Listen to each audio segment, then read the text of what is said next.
നമസ്കാരം. ഇൻഫർമേഷൻ മീഡിയയുടെ പുതിയൊരു വീഡിയോസിലേക്ക് എല്ലാ കൂട്ടുകാർക്കും ഒരിക്കൽ കൂടി സ്വാഗതം. 1600 രൂപ പെൻഷൻ ലഭിക്കുന്ന ആളുകൾക്കുള്ള വളരെ സുപ്രധാനമായിട്ടുള്ള അറിവുമായിട്ടാണ് ഇൻഫർമേഷൻ വീഡിയോസ് വന്നിട്ടുള്ളത്. ഡിസംബർ മാസത്തിൽ 1600 അല്ലെങ്കിൽ 1300 1400 രൂപ ലഭിച്ച ആളുകൾക്ക് ഈ ഒരു മാസം കഴിഞ്ഞതിന് ശേഷം ജനുവരി ആദ്യത്തിൽ തന്നെ ഒരു മാസത്തെ പെൻഷൻ കൂടി ലഭിക്കുന്നതാണ്. അതിനെക്കുറിച്ചെല്ലാം വളരെ വിശദമായി നോക്കുന്നതിന് മുമ്പായി ഇൻഫർമേഷൻ മീഡിയയുടെ വീഡിയോസ് നിങ്ങൾ ആദ്യമായിട്ടാണ് കാണുന്നതെങ്കിൽ ചാനൽ സബ്സ്ക്രൈബ് ചെയ്യുക. ഒരു തരത്തിലുള്ള രാഷ്ട്രീയ കാര്യങ്ങൾ നമ്മുടെ ചാനൽ വരുന്നതല്ല. ഗവൺമെൻറ്റിന് ലഭിക്കേണ്ട സേവനങ്ങൾ, ആനുകൂല്യങ്ങൾ, അറിയിപ്പുകൾ എന്നിവയെക്കുറിച്ച് മാത്രമായിരിക്കും വീഡിയോസ് വരുന്നത്. ശ്രദ്ധിക്കുക, ഗവൺമെൻറ് സേവനങ്ങളിൽ എപ്പോൾ വേണമെങ്കിലും പുതിയ മാറ്റങ്ങൾ വരാം. അതുകൊണ്ട് തന്നെ ഏറ്റവും പുതിയ അറിയിപ്പുകളും നിർദ്ദേശങ്ങൾ ലഭിക്കാൻ തൊട്ടടുത്തുള്ള ബെല്ലൈക്കൺ കൂടി ക്ലിക്ക് ചെയ്യുക.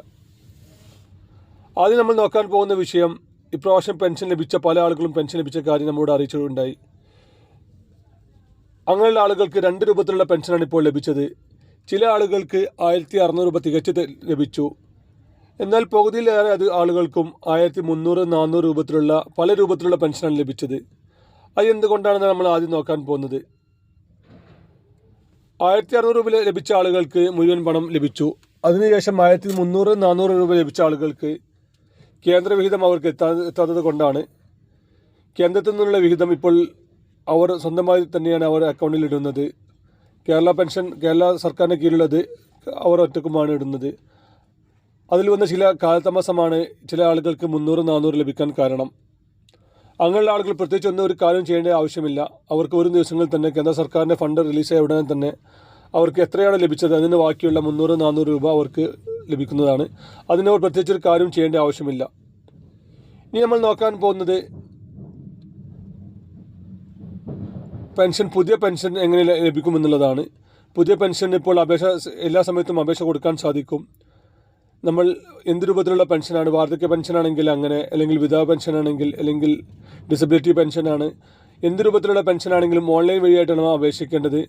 അതിൻ്റെ അക്ഷയ കേന്ദ്രത്തിൽ നിന്ന് അവർ പറയുന്ന രേഖ സഹിതം അവർക്ക് കൊടുത്തു കഴിഞ്ഞാൽ പെൻഷൻ അപ്രൂവൽ ആവുന്നുണ്ട്, പെൻഷൻ ലഭിക്കുന്നുണ്ട്. ഇനി നോക്കാൻ പോകുന്നത് പെൻഷൻ പല ആളുകൾക്കും ലഭിച്ചിട്ടില്ല. നമ്മളിപ്പോൾ താഴെ കൊടുത്തിരിക്കുന്ന വീഡിയോയിൽ അവസാനമായി പോസ്റ്റ് ചെയ്ത വീഡിയോയിൽ പല ആളുകളും കമൻറ്റായി പറയുന്നുണ്ട്, ഞങ്ങൾക്ക് പെൻഷൻ ലഭിച്ചിട്ടില്ല, എനിക്ക് ലഭിക്കുന്നില്ല, എനിക്ക് 2 മാസമായി പെൻഷൻ ലഭിച്ചിട്ടില്ല. അങ്ങനെ പല കമൻറ്റുകളും പല ആളുകളും പറയുന്നുണ്ട്. അങ്ങനെയുള്ള ആളുകൾക്ക് വേണ്ടിയാണ്.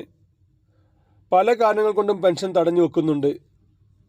സർക്കാരിൻ്റെ ഓരോ മാസങ്ങളിലെയും വരുന്ന പുതിയ മാനദണ്ഡങ്ങൾ അനുസരിച്ച്, അതുപോലെ തന്നെ സർക്കാരിൻ്റെ ഓരോ അന്വേഷണ കമ്മീഷനുകളും ഓരോ അന്വേഷണത്തിലും സർക്കാർ കണ്ടെത്തിയ കാര്യങ്ങളെല്ലാം ഓരോ സമയങ്ങളിലും പുതിയ അറിയിപ്പുകൾ വരികയാണ്.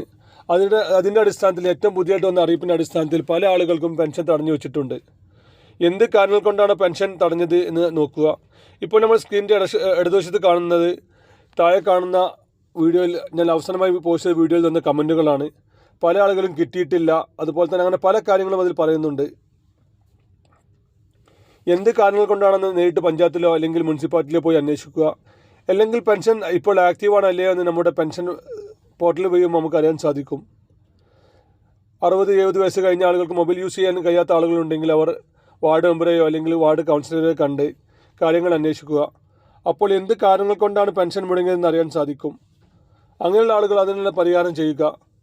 1000 സ്ക്വയർ ഫീറ്റിന് മേലെ വീട്ടിൽ താമസിക്കുന്ന ആളുകളാണെങ്കിൽ അവർക്ക് പെൻഷൻ അർഹതയില്ല എന്നാണ് സർക്കാരിൻ്റെ ഏറ്റവും പുതിയ അറിയിപ്പ്. അതുപോലെ തന്നെയാണ് കുടുംബത്തിൽ ഒന്നാകെ 1 ഏക്കർ മേലെ ഭൂമിയുള്ള ആളുകളാണെങ്കിൽ അവർക്കും പെൻഷൻ അർഹതയില്ല. മറ്റൊരു കാര്യമാണ്, ഒന്നിൽ കൂടുതൽ വീടുകൾ ഉണ്ടാവുക. മക്കളും മറ്റും എടുത്ത വീടുകൾ സ്വന്തം പേരിലാണെങ്കിൽ അവർക്കും പെൻഷൻ അർഹതയില്ല. അല്ലെങ്കിൽ 4 ചക്ര വാഹനമുള്ള ആളുകളാണെങ്കിൽ അവർക്കും പെൻഷൻ അർഹതയില്ല. അങ്ങനെ പല കാരണങ്ങൾ കൊണ്ടും പെൻഷന് അനർഹമായിട്ടുള്ള പല ആളുകളുമുണ്ട്.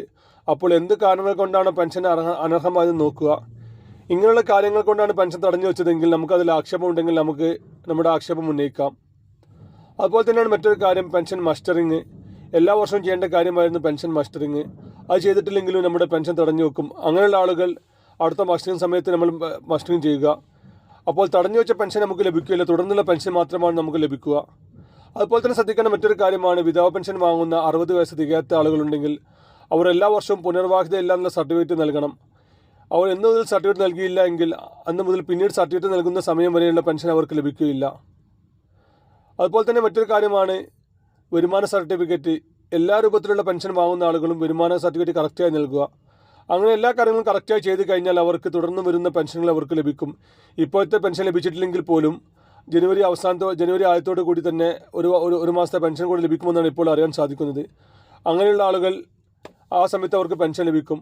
ഇപ്പോൾ പെൻഷൻ ലഭിച്ചിട്ടില്ല എന്നുണ്ടെങ്കിൽ തന്നെ എന്ത് കാരണങ്ങൾ കൊണ്ടാണ് പെൻഷൻ തടഞ്ഞു വെച്ചതെന്ന് കറക്റ്റായി അന്വേഷിച്ച് അതിന് പരിഹാരം ചെയ്ത് കഴിഞ്ഞാൽ തുടർന്ന് വരുന്ന പെൻഷനുകളും അവർക്ക് ലഭിക്കുന്നതാണ്. വീഡിയോ ഇഷ്ടപ്പെട്ടെന്ന് കരുതുന്നു. ഇതുപോലത്തെ ഇൻഫോർമേറ്റീവ് വീഡിയോ ലഭിക്കാൻ ചാനൽ സബ്സ്ക്രൈബ് ചെയ്യുക. തൊട്ടടുത്തുള്ള ബെല്ലൈക്കൺ കൂടി ക്ലിക്ക് ചെയ്ത് കഴിഞ്ഞാൽ നമ്മൾ അപ്ലോഡ് ചെയ്യുന്ന സമയത്ത് തന്നെ നിങ്ങൾക്ക് നോട്ടിഫിക്കേഷൻ വരുന്നതാണ്. ഇനി നമുക്കൊരു പുതിയ വീഡിയോസുമായി കാണാം. അതുവരെയും എല്ലാ കൂട്ടുകാർക്കും നന്ദി, നമസ്കാരം.